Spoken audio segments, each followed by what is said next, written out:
You get up Yeah, off oh, that definitely. thing and shake until you feel better. Yeah. Yes. It's so true. It's so true. Yeah. And you're right about the pissed off. It's like, because people think that acting careers can just be linear. They're not. They're everywhere. They're all over Mm. the place. You know, I teach as well. So I'm teaching young actors who are, oh, I Oh, know my great. career to be this and that. And you just go, you've got to go, hey, I just love it. And I'm going to discover where it takes me and just continue to keep working.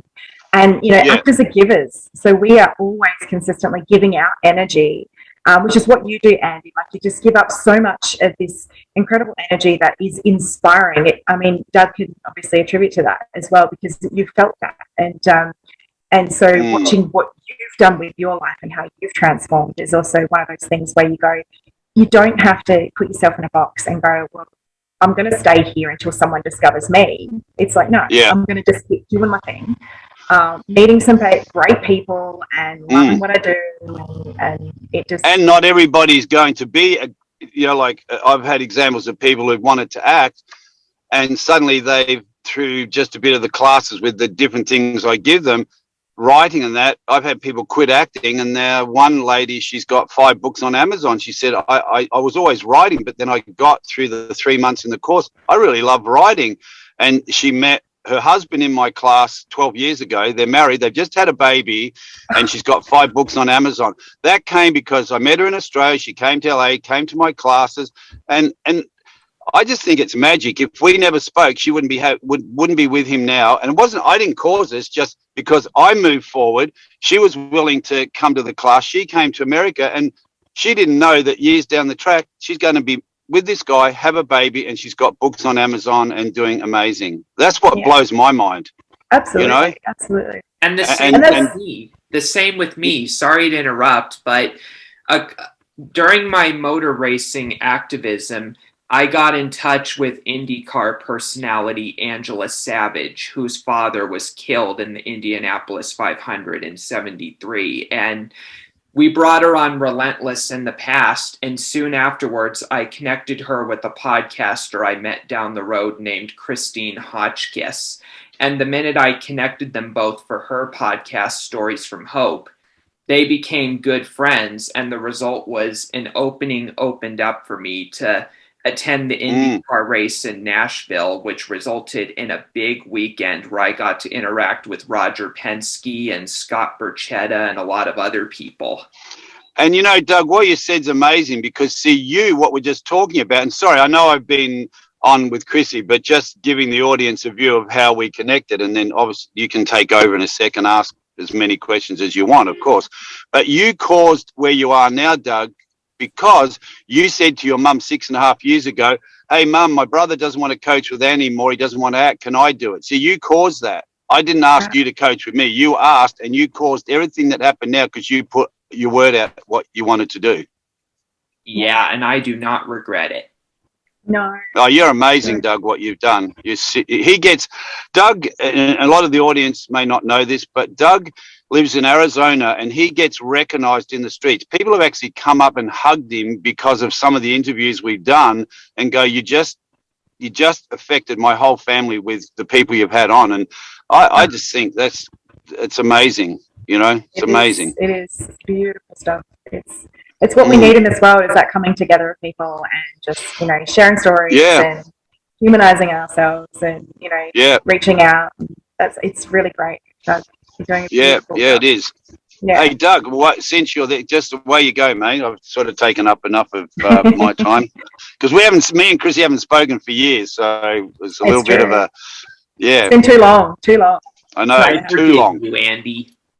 Kryssie, I must ask you, what made you decide to go into the talent agency industry?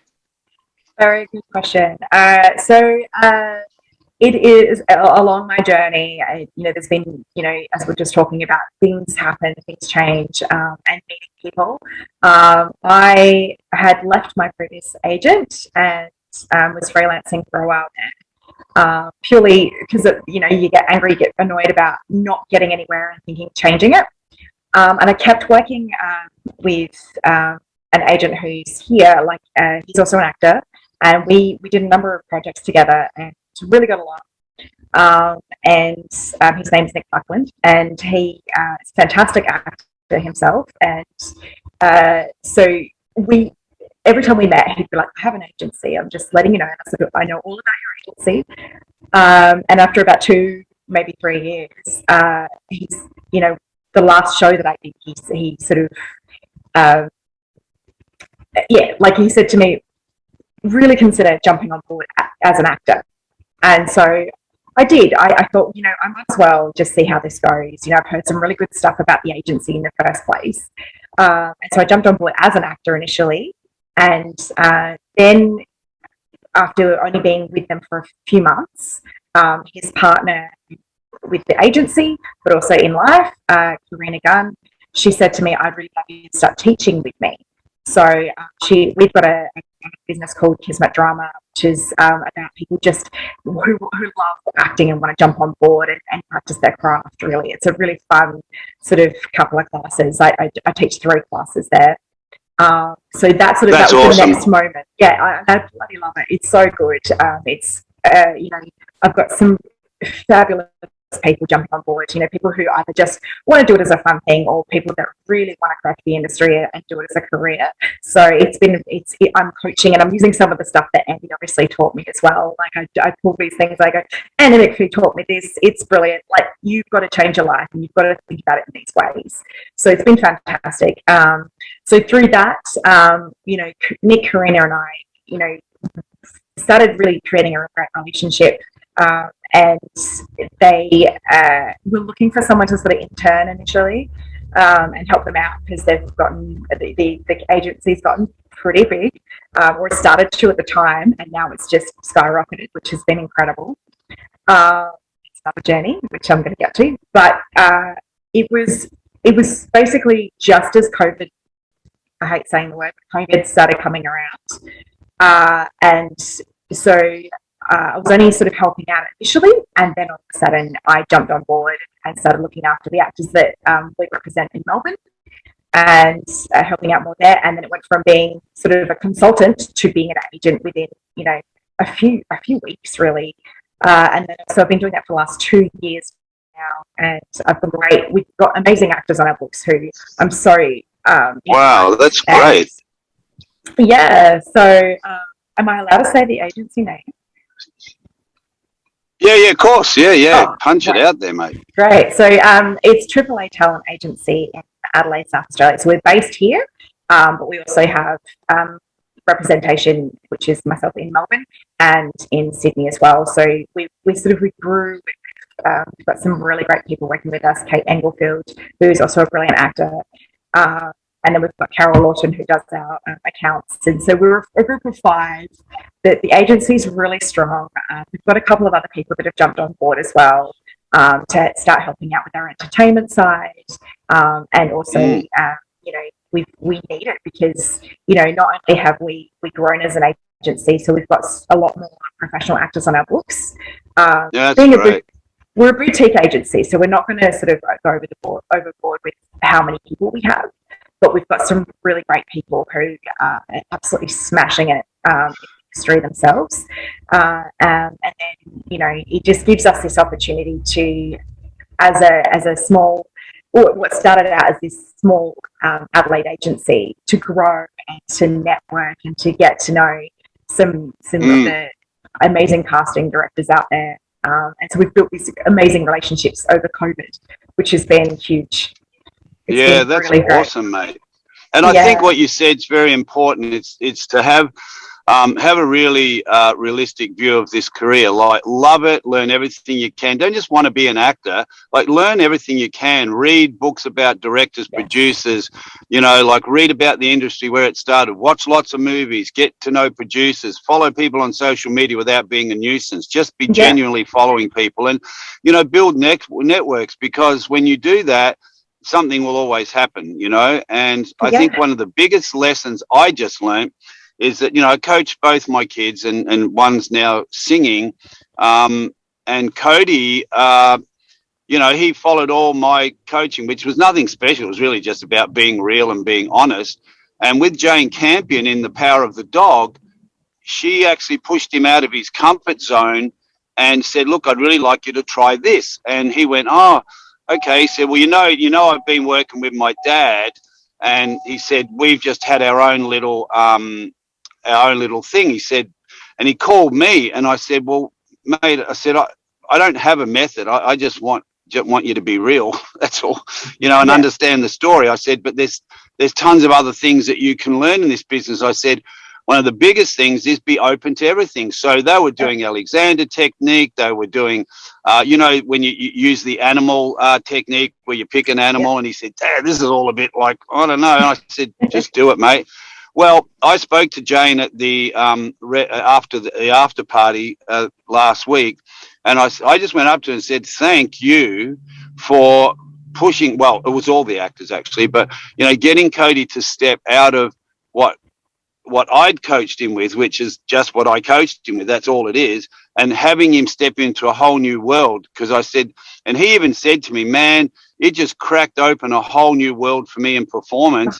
And hence the reviews that are coming back with all the actors are brilliant on this movie.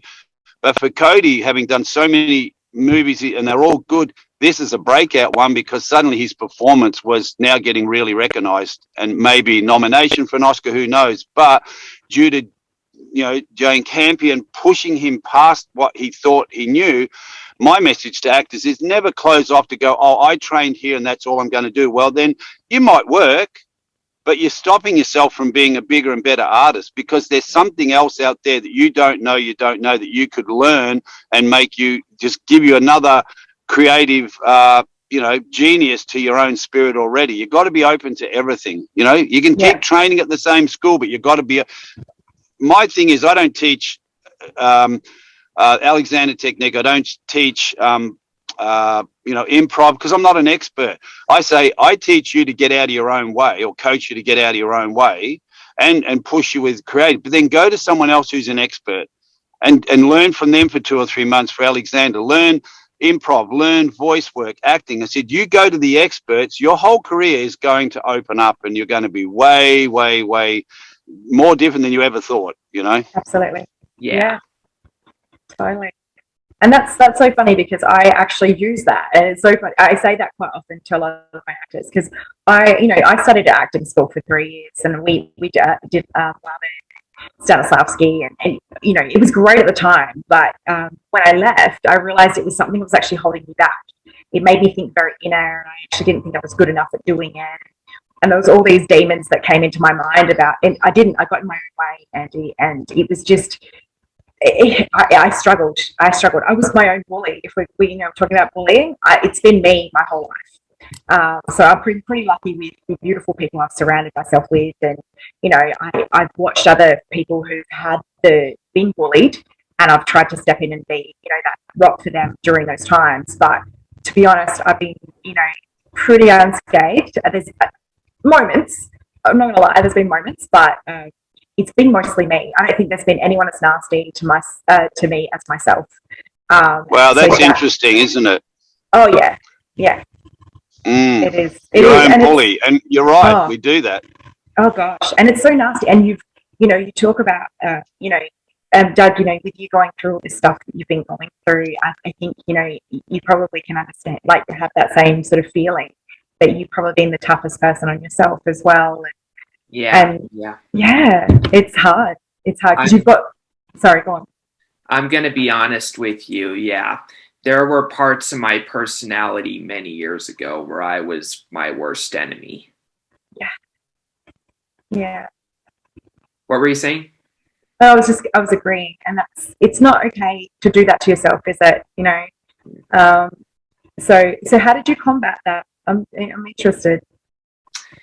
One of the reasons I was my own worst enemy was when things happened to me, good or bad. I was good enough to take the credit, like I was willing to take the credit when things went right, but I struggled with also taking ownership when things went wrong. When things went wrong, I wanted to make others wrong, and it was regardless of whether they were wrong or whether I was wrong. And to combat that, I practiced some deep thinking over the past, few months or so where I've tried to overcome that insecurity in myself and try to see it from others' perspectives as well. Yeah. And I even did some practicing of writing it out, on trying to write my views out while changing them to make sure that I was fair to everyone. And I've been practicing that every day. And look, that's really great share, Doug, because what we did, Kryssie, was Doug would call me a lot when he's had, you know, something occur in his day, whether it be, you know, with a personal relationship with mum or a friend or someone calling. So I just said to him, look, even if you are correct, right, you're still going to react. That's what we do as human beings. We react to what people say. And what Doug and myself have been working on, I said, look, here's something to just try, right? One thing to try. If someone says something to you and suddenly you get that, you get that little thing in you, you want to, I said, just don't. Don't reply. Don't say anything. Just wait until it's all over and done with, when they're finished speaking, and then just have a talk to. Sorry, there's a fire truck going past LA.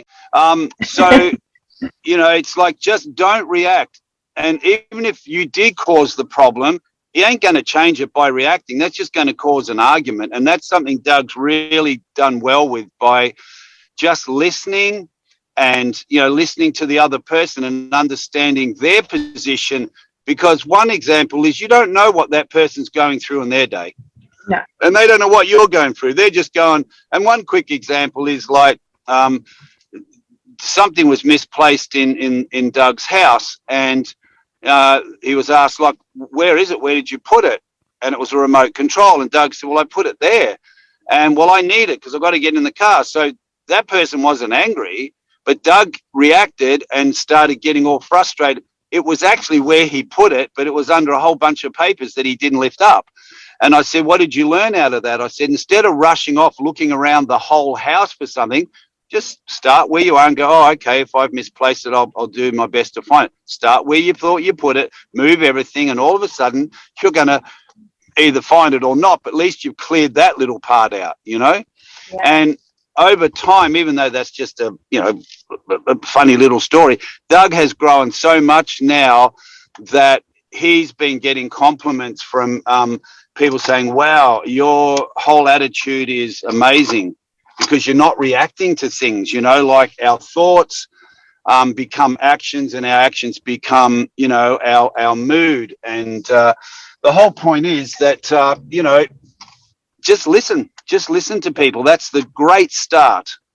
And he's done such amazing improvements now. Like, it's just given him a whole lot of peace. And yeah, I don't want Doug to share this because it's too personal, but he had a friend call him with this person keeps putting, and I understand the person's dealing with bipolar, etc., and that, and I don't know if that's the cause, but he keeps putting really heavy situations on Doug. And it's not this person's fault, but Doug, because he's so empathetic and compassionate, it affects him. And, you know, we've just said, you've got to hand it over to somebody else, Doug. You know, hand it over to an adult that can help this person. And, you know, like, because you're not their counselor and you can't be that. No. You can't be taking other people's issues and problems on because you're not trained, and neither am I. No. You know, so he's growing like so much. I mean, he inspires me, like, seriously, like this kid here dealing with high functioning autism, you know, terribly overweight for many years. Now he's writing diet books. He's got a book out, which Doug can share with you in a minute, about his little book. Doug, do you want to tell us about that? Sure. Just a quick second. Let me get it. So now he's showing off. Hey, show off. I love it. Show off as much as you can. I love it. Yes. Oh wow. See this? Yeah. Muscle. Pretty nice. soon I'm taking on Andy. Yeah. Yeah, I know. See, that's the worst part. I'm training him in the gym, like giving him programs to do, but I think it's going to backfire on me. I think he's going to practice my pro wrestling moves on me that I've taught him. So I'm looking forward to that. So anyway, guys, the reason I wrote this book is you know, we're trying to inspire people to do what they need to do for their health. Obesity rates are skyrocketing, and so this year I spent a good portion of my year writing a children's book. It's called Throw All of the Junk Food Away. Amazing. So here's a little And bit. where's that rating at the moment, Doug? Where's it rating on Amazon? It's actually risen, the top 1,200 now. Wow. Okay, so would you guys like to hear a little bit of a Throw All the Junk Food Away? Yeah. Yes, please. Okay. Not too long ago, I was extremely fat. I looked like a blob of clay. I chose to gorge myself on food and throw my happy life away. My cheeks were flabby. My chest was expanding. My mental health was low. I had trouble standing. And here's another part. I threw out the tater tots. I threw out my ice cream. I began working with my longtime coach as a whole new team. That's great, Doug. Yeah. That's you. Hey, Doug, you got to show the artistic work of. I'm not particularly happy with my drawing, but anyway, you can show everyone. Okay. All right. Let me just get to your page very quick because you're mentioned around this point. Just a sec. Okay. Here's one of the drawings of Andy. Oh, nice. And here's him and Cody and his young son with me. Oh, goodness. Oh, that's funny.